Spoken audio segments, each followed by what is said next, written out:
Dear students, I welcome you again on my YouTube channel with the second part of the chapter Going Places. And in this chapter, we are going to know what the next story is. आगे की कहानी क्या है हम लोग Going Places के part 2 में देखते हैं.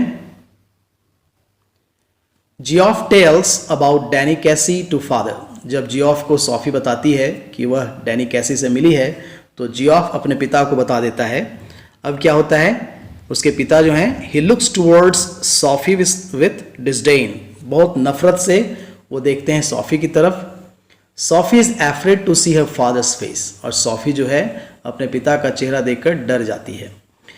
दे discuss Danny Casey and his performance that he is the best but he should not distract from game. वे लोग यह डिस्कस करते हैं कि डैनी कैसी का परफॉर्मेंस सबसे अच्छा है, वह सबसे अच्छा खिलाड़ी है, लेकिन उसे उसका ध्यान खेल से बिल्कुल हटाना नहीं चाहिए. Sophie announces that he is going to buy a shop. Sophie ये कहती है, अनाउंस करती है कि वह एक दुकान खरीदने जा रहा है. Her father grimaced. उसके पिता ने फिर उसकी तरफ नफरत से देखा. Where did you hear that. तुमने कहां से सुना. He told me so. उसने कहा कि उसने सुना है. He muttered something inaudible and dragged himself round in his chair. This another of your wild stories. इसके पिता फिर सुनकर बहुत गुस्से में आते हैं और कहते हैं कि फिर ये तुम्हारी बनावटी कहानियों में से एक है ना. Sophie's secret. सोफी अपना सीक्रेट शेयर करती है सिर्फ जियोफ के साथ, क्योंकि जियोफ ही उसका सबसे प्यारा भाई है जिससे सब कुछ वह कहती है, क्योंकि वह धैर्य से सुनता भी है. Sophie convinces Geoff saying Danny really met her. Then Geoff says, Christ Sophie, you are still at school. Cassie must have strings of girls. Sophie convince करना चाहती है कि सचमुच डैनी कैसी से वो मिली है, लेकिन जियोफ यह कहते हुए कहता है कि उसके आसपास लड़कियों का मेला लगा रहता है और लगा रहता होगा, और तुम सिर्फ स्कूल में पढ़ती हो, वह तुम्हारी तरफ ध्यान कैसे दे सकता है. तो सोफी कहती है, नो ही डजंट. ना, उसके साथ ऐसा नहीं है. How could you know that. He jeered. उसने उपहास करते हुए, मजाक उड़ाते हुए कहा, तुम कैसे जानती हो. ही टोल्ड मी दैट्स हाउ. उसने मुझे बताया. सोफी ने कहा, it was nothing like that Geoff. ऐसा कुछ भी नहीं है Geoff. It was me spoke first. मैं ही थी जिसने उससे बात की. When I saw who it was I said, excuse me but aren't you Danny कैसी. जब उसने मेरी तरफ देखा और मैंने उसकी तरफ देखा तो मैंने उससे पूछा, माफ़ कीजिएगा, क्या आप डैनी कैसी नहीं हैं. And he looked sort of surprised. वो मेरी तरफ आश्चर्य से देखता है. And he said, yes that's right. हाँ, यह सही है कि मैं डैनी कैसी हूं. तो Sophie is trying to convince Geoff.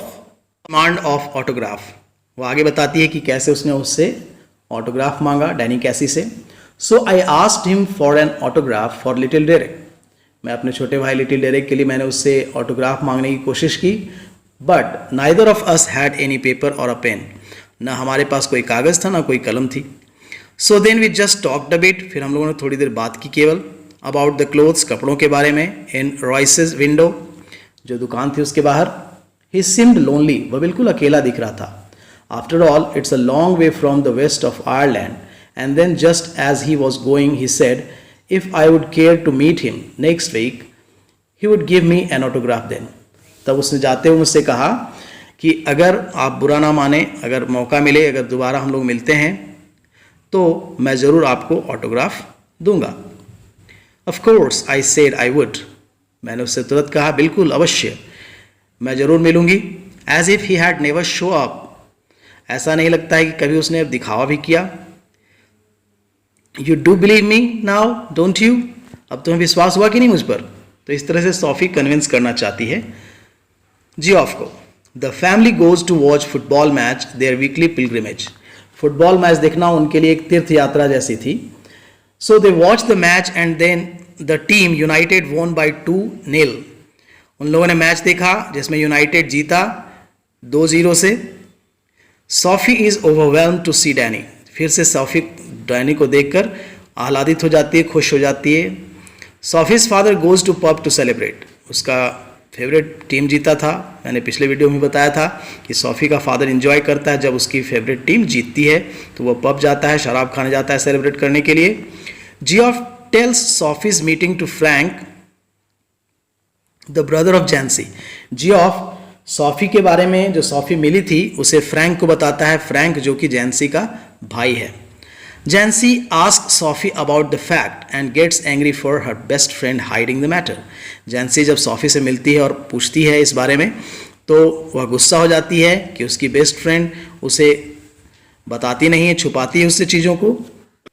Sophie sighs for Geoff who tells the secret to Frank. Sophie आह भरती है इस बात को लेकर कि जियोफ सब कुछ बता दिया, जियोफ ने सब कुछ बता दिया फ्रैंक को। It was meant to be something special just between them. यह केवल उन्हीं लोगों के बीच की बात होनी चाहिए थी। समथिंग सीक्रेट, कुछ रहस्य रहना चाहिए था। It wasn't a Jansie kind of thing at all. यह जैंसी के लायक की चीज़ नहीं थी जानने के लायक। टेल गॉकी Jansie something like that and the whole neighbourhood would get to know it. अगर जैंसी जैसी लड़की को बता दो तो पूरा मोहल्ला जान जाएगा कि आखिर हुआ क्या था। Damn that, Geoff was nothing secret, it's a secret mean to be. वह मेरा भाई कुछ भी छुपाता नहीं है और कुछ भी सीक्रेट नहीं रखता है, पता नहीं ऐसा क्यों है। Sophie feels relaxed. अब थोड़ा सा उसको राहत महसूस होता है। कैसे? क्योंकि वह जियोफ ने कितना बताया था फ्रैंक को, इस बारे में वो पूछती है। She realize then that Jansie didn't know about the date bit. Jansie को डेट के बारे में नहीं पता था कि कब जियोफ ने उसे नहीं बताया था कि कब डैनी कैसी उससे मिलने वाला है। Geoff hadn't told about that. Geoff ने शायद उसे नहीं बताया था। शी ब्रीथ्ड मोर ईजली, तब उसने अच्छे से सांस ली। So Geoff hadn't let her down after all. पूरी तरह से जियोफ ने उसे नीचा नहीं दिखाया था, सारी चीज़ें नहीं बता दी थी। ही believed in her after all. वह विश्वास करता है इसके ऊपर शायद, यानी सॉफी के ऊपर। After all some things might be sacred. कुछ भी पवित्र होना चाहिए, छुपा होना चाहिए। It was just a little thing really. सचमुच एक बहुत छोटी सी बात है। I asked him for an autograph. तब वह बताती है जैंसी को कि केवल मैंने एक ऑटोग्राफ की मांग की थी। But we hadn't any paper or a pen, so it was no good. मैंने तो मांगा था, लेकिन हम लोगों के पास, किसी के पास कागज़ कलम नहीं थी। How much had Geoff said. Geoff ने तुमको कितना बतलाया? Jesus, I wish I would have been there, Jansie wished. Jansie कल्पना करती है कि काश वह वहाँ होती। Jansie said hushed, you can trust me Soph, you know that.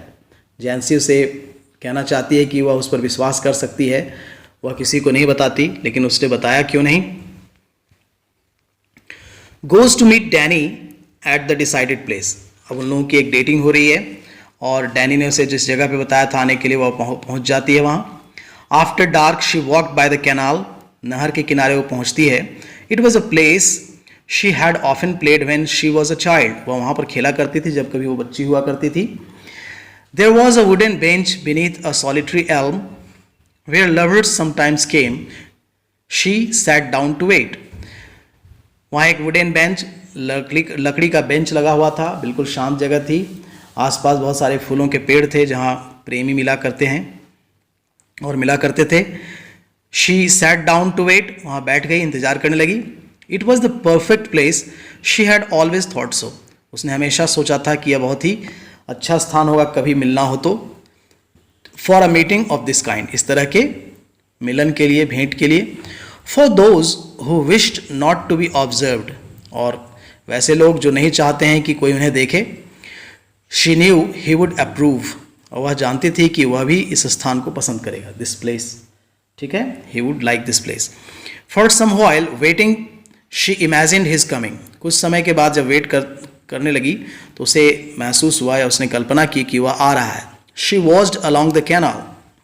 वह नहर के किनारे देखती है। Seeing him come out of the shadows, imagining her own consequent excitement. लेकिन वह केवल कल्पना थी और उसकी छाया जैसे दिखाई पड़ती है और वो बहुत एक्साइटेड हो जाती है। Dilemma of Sophie. अब वह क्या करे क्या ना करे, असमंजस में पड़ जाती है।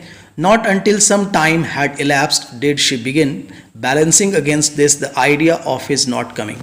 अब यह दिमाग में उसके असमंजस चल रहा है कि अगर वो नहीं आया तो क्या होगा। वो दोनों आइडिया मिक्स होने लगते हैं। I feel the pangs of doubt steering inside me, वह महसूस करने लगती है कि उसके अंदर भी शक होने लगता है उसको खुद. I watch for him but still there is no sign of him, मैंने उसे देखा फिर भी वो दिखाई नहीं पड़ रहा है, उसका कोई चिन्ह नहीं दिखाई पड़ रहा है. I remember Geoff saying he would never come, जियोफ ने मुझसे कहा था कि वह कभी नहीं आएगा. And how none of them believed me when I told them, और किस प्रकार लोगों ने मुझ पर विश्वास नहीं किया था जब मैंने उससे कहा था. I wonder what will I do, अब वो आश्चर्यचकित हो जाती है कि अब मैं क्या करूँगी. What can I tell them now if he doesn't come, अगर वह नहीं आता है तो मैं लोगों को क्या कहूँगी. तो ये विडंबना खड़ी हो जाती है उसके सामने. How can you help what people choose to believe, वह खुद को समझाती है कि लोगों का क्या, उन्हें कैसे समझाएं, वो क्या मानेंगे क्या नहीं मानेंगे, इसमें हम लोग कुछ नहीं कर सकते. बट ऑल द सेम, लेकिन बात क्या है, इट मेक्स मी डिस्पोंडेंट, यह मुझे निराश करती है. This knowing I will never be able to show them they are wrong to doubt me, लेकिन मैं कभी उनको ये नहीं बता पाऊंगी कि मैंने सच में उससे भेंट की थी और मैं ये नहीं साबित कर पाऊंगी कि वे गलत थे मैं सही थी. ठीक है. She returns home in doubt, तो डैनी कैसी तो आया नहीं, अब वह घर लौटती है डाउट में. Now I have become sad she thought, उसने सोचा अब मैं बहुत उदास हो चुकी हूँ. And it is a hard burden to carry, और इस बोझ को ढोना बहुत मुश्किल है. दिस सैडनेस, इस निराशा को, इस दुख को. Sitting here waiting and knowing he will not come, I can see the future and how I will have to live with this burden, और मैं यहाँ बैठ कर ये सोचती रहूँ और मैं भविष्य कैसे गुजारूंगी, मैं इस बोझ के साथ कैसे जीऊँगी, वह सोचने लगती है. दे ऑफ कोर्स विल डाउट मी, वे हमेशा मुझ पर शक करेंगे. एज दे ऑलवेज डाउटेड मी, क्योंकि हमेशा वे मुझ पर शक करते थे, वे विश्वास नहीं करते थे. On the way she imagines Danny and asks for autograph but they had neither pen और पेपर और पेन अगेन, वह रास्ते में फिर से उसे लगता है कि डैनी कैसे से वो फिर से मिली, लेकिन दोनों के पास कोई कागज़ कलम नहीं था. And she saw it all again, तब उसे फिर याद आता है कि कैसे उसने लास्ट सैटरडे को उससे देखा था. उसने saw him ghost past the lumbering defenders, heard the 50,000 catch their breath as he hovered momentarily over the ball, कैसे वो खेल रहा था एक घोस्ट की तरह जो डिफेंडर्स को छकाता हुआ आगे बढ़ता हुआ. 50,000 दर्शकों के बीच जब दर्शक सांसें थाम कर रोके थे, कैसे वो बॉल को लेकर आगे जा रहा था. And then the explosion of sound as he struck it crisply into the goal, और कैसे उसने गोल कर दिया था. सारे लोग चिल्लाने लगे थे एक साथ, एक थंडरिंग सा हुआ लोगों के चिल्लाने का. And the sudden thunderous eruption of exultant approbation, और सारे लोग हामी भर के उसे देख रहे थे कि हाँ सचमुच उसने कर दिखाया, और सारे लोग तालियां बजाने लगते हैं. तभी उसका यह भ्रम टूटता है और ये महसूस करती है कि वो बैठी हुई है फुटबॉल के स्टेडियम में. तो इस तरीके से she is always lost in imagination, वो हमेशा कल्पनाओं में खोई रहती है. डैनी कैसी को अगर वो स्टेडियम में देखती है तो वो महसूस करती है कि वह उससे मिल रहा है, लेकिन ऐसी कोई बात नहीं है. This is only her mere imagination, केवल यह उसकी कोरी कल्पना है. So I hope that you must have understood this chapter, मुझे आशा है कि आप लोग ये पार्ट समझ गए होंगे. There are some important questions for you, आपके लिए इम्पॉर्टेंट क्वेश्चंस हैं. First question is Sophie and Jansie were classmates and friends, Sophie और जैंसी दोनों क्लासमेट्स थे और फ्रेंड्स भी थे. What were the differences between them that show up in the story, दोनों के बीच में क्या अंतर है जो इस कहानी में दिखाया गया है, very important. How would you describe the character and temperament of Sophie's father, Sophie का पिता कैसा आदमी है, उसके कैरेक्टर को आप कैसे डिफाइन करेंगे. Why did Sophie like her brother Geoff more than any other person, अन्य लोगों से ज़्यादा वो जियोफ को क्यों पसंद करती है Sophie. From her perspective what did he symbolise, उसके अनुसार वह क्या दर्शाता है, उसका क्या एक चित्र है उसके दिमाग में. Does she really meet Danny Casey और इमेजिन्स, क्या वह सचमुच डैनी कैसी से मिलती है या कल्पनाओं में मिलती है, इसकी व्याख्या करें, एक्सप्लेन दैट. और you may also try the character sketch of Sophie. So the first question will also resemble in that question, उस प्रश्न में आप सोफी का भी कैरेक्टर लिख सकते हैं.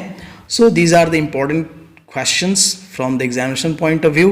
So dear students, watch the video till end, and if you watch both the videos together, obviously you will be getting all the important things of this chapter. दोनों वीडियो को अगर आप एक साथ देख लें तो आप सारे आइडियाज़ को समझ जाएंगे. So thank you so much for watching the video. Have a good day.